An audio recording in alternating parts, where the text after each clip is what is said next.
کچھ درویش ہیں، درویش اللہ والے، جنہوں نے واقعی بند کیا ہوا ہے اپنے اوپر خواہشوں کا دروازہ. وہ کہتے ہیں نہیں دروازہ نہیں کھولنا ورنہ یہ دوبارہ بند نہیں ہوتا. یاد رکھ لینا، کچھ درویش ہیں جنہوں نے اپنے اوپر دروازہ، خواہشات کا دروازہ اپنے اوپر وہ نہیں کھولتے. ایک سلطان یحییٰ نام کا بادشاہ گزرا ہے، عرب کے کچھ حصوں کا حکمران تھا، تو اس کو بڑا شوق تھا لوگوں کو بانٹنے کا. دو قسم کے لوگ ہوتے ہیں نا، کچھ کو جمع کرنے کا شوق ہوتا ہے، کچھ کو شوق ہوتا ہے کوئی روٹی کھا لے. حضرت ابراہیم علیہ السلام بغیر مہمان کے کھانا، کچھ ایسے بھی ہوتے ہیں جن کے گھر بندہ چلا جائے تو پتیلی پہ ڈھکنا دے لیتے ہیں. اپنا اپنا فرق ہے نا جی، ہر آدمی کا اپنا اپنا ذوق ہے. منت کرتے ہیں کسی کی. مجھے بڑی بات پسند ہے شیخ سعدی کی، قرضے لے لے کے مہمان نوازی کرتے تھے. ایک دن سارے مقروض کٹھے ہو گئے، کہنے لگے بابے پیسے دے. بابا جی کہتے ہیں وہ پیسے مانگ رہے ہیں، مجھے ٹینشن ہے کہ انہوں نے کھوایا کچھ نہیں، مجھے پریشانی لگی. ایک بچہ کوئی چیز بیچ رہا تھا، وہ کھیل مرونڈا نہیں بیچتے بچے، وہ بیچ رہا تھا تو آ گیا، تو کہنے لگا لینی ہے. تو بابا جی کہنے لگے میرے مہمانوں کو کھلا دے ساری.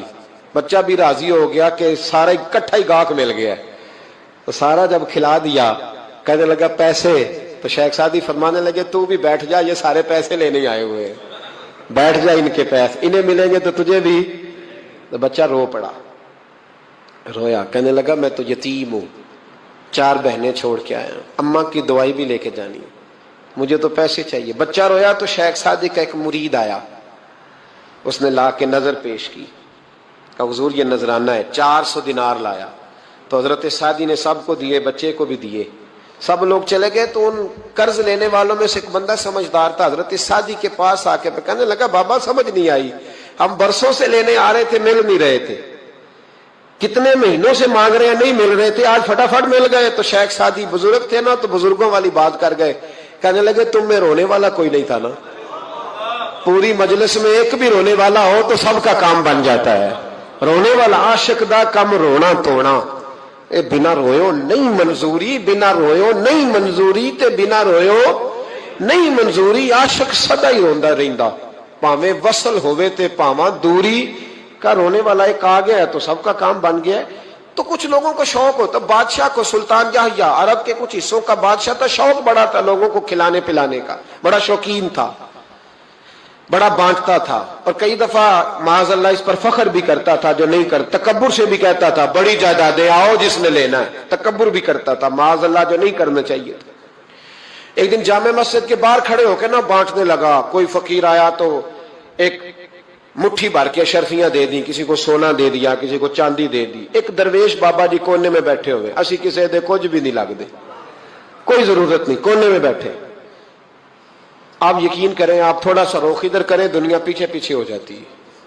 اگر آپ پیچھے بھاگیں گے تو آگے دوڑ کے بھاگیں گے. یہ مزاج ہے قوم کا، کسی کا حال پوچھ لیں وہ بگڑ جاتا ہے، کہتا ہے مجھ سے کوئی کام ہوگا تبھی تو پوچھا ہے. اور آپ چپ کر جائیں، خاموش ہو جائے، یہ بھی بڑی مصیبت ہے. کہ پیار کر لیں تو اس کا بھی نقصان دیکھنے میں آتا ہے. کہتے ہیں پتہ نہیں میرے اندر کیا لالچ ہے، کیا خوبی ہے جس وجہ سے مجھ سے اتنی محبت ہو رہی ہے. وہ بابا جی کونے میں توجہ ہی نہیں کی. جب توجہ نہ کی تو سلطان کی توجہ خود بخود ہو گئی. سلطان یحییٰ کہنے لگے بابا کوئی قابل توجہ آدمی ہے، سب لوگ لائنوں میں لگے ہوئے بھاگ رہے ہیں، بادشاہ آیا ہے. یہاں تو شادی پہ کھانا کھل جائے تو بڑے بڑے امیروں کا پتہ چل جاتا ہے کہ بننے کیا لگا ہے. کہتے پتہ نہیں دوبارہ چھوٹے گوشت کی ٹرے آئے گی کہ نہیں آئے گی. اور اتنا سارا رکھ لیتے ہیں کہ علمان والحفیظ، بڑے بڑے امیروں کے پول کھل جاتے ہیں، پتہ چلتا ہے کتنے تگڑے امیر ہیں. تو جب اس نے کہا شرفیاں، سونے، ہیرے، جواہرات، تو جو نہیں تھے فقیر وہ بھی لائنوں میں لگ گئے. لیکن وہ فقیر پھٹے پرانے کپڑے، سانو تخت ہزارے دی لوڑ کیے، نالے کی لگے شہر ببول دے نال، اسی اپنی بال کے سیکنے، سانو کی لگے کسی اور دے نال. اور اقبال نے اس کی تشریح کی. اقبال کہنے لگے ہوا گو تند و تیز ہے لیکن چراغ اپنا جلا رہا ہے.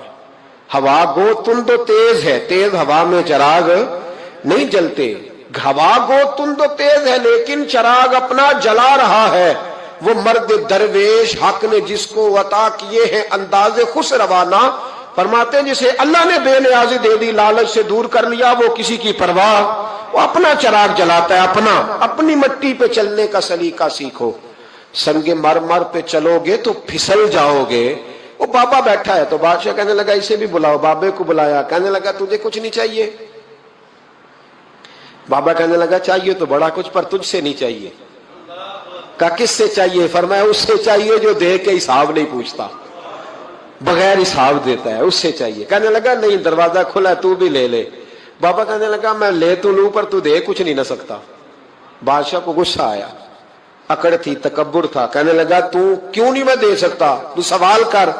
تو بابے نے ساتھ والے فقیر سے لکڑی کا کالا پیالہ پکڑا, ہوتے نا فقیروں کے پاس مانگ, لکڑی کا کالا پیالہ, تو کہا لو دے دو کچھ. اس نے فوری طور پر سونے کی اشرفیاں مٹھی بھری اور لکڑی کے پیالے میں ڈالی. اب جب پیالے میں ڈالی تو کڑ کڑ کی آواز تو آئی, پر پتہ نہیں وہ کدھر گئی ساری اشرفیاں. دوسری مٹھی ڈالی تو پھر کڑ کڑ کی آواز آئی, پر اشرفیاں کدھر گئی کوئی پتہ نہیں چلا. تیسری, چوتھی, پانچویں, بابے کا پیالہ خالی کا خالی.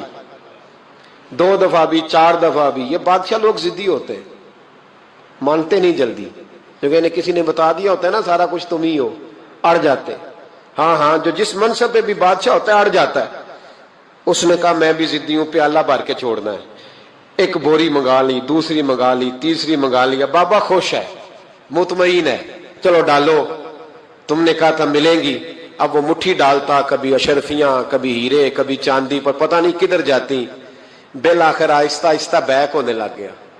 وزیر کہنے لگا بادشاہ پیچھے سے بوریاں ختم ہو گئی ہیں, اب نئی منگانے لگیں گی, پیچھے کوئی چیز بھی نہیں, ختم ہو گیا سارا کچھ. انسان کسی کو کیا دے سکتا ہے؟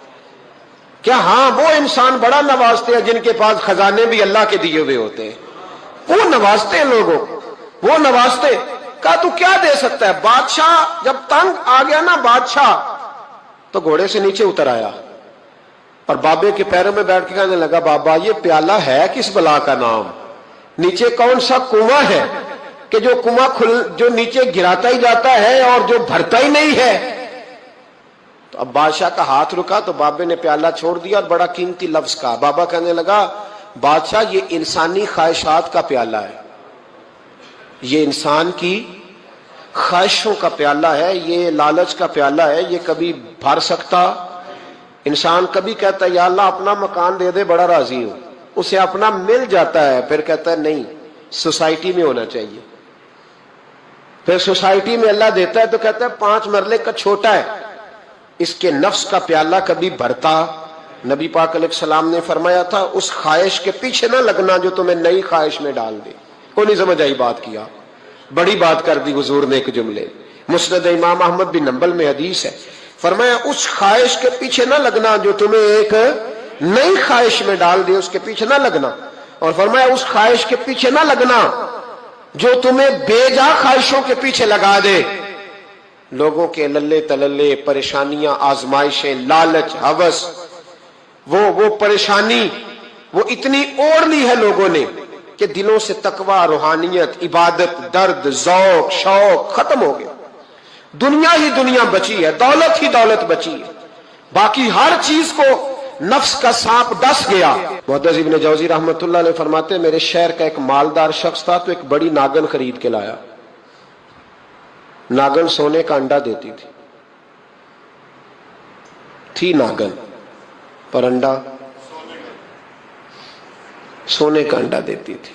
اس کے بال بچوں نے بھی, ایک ہی بیٹا تھا, بیوی تھی, انہوں نے کہا ابا یہ ناگن ہے, اس کا کام دسنا ہے, تو خیال کر. کیا کہا تھا حضرت سلطان بہو نے, کھارے خوہ کدی مٹھے نہیں تھیندے, پاویں سہ منا گڑ پائیے تے سپاں دے پت کدی میتھ نہیں تیندے, پاویں چولیاں دودھ پیائیے.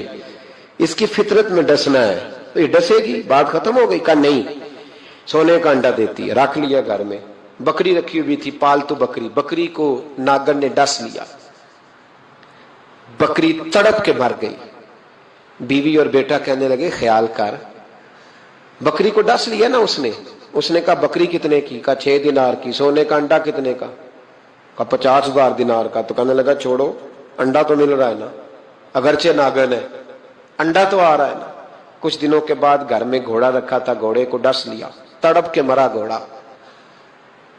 اس کو پھر سمجھایا بیوی اور بیٹے نے کہ بس کر دے, یہ ناگن ہے, یہ ڈسے گی. اس نے کہا گھوڑا کتنے کا؟ کہا 20 دینار کا. تو انڈا کتنے کا؟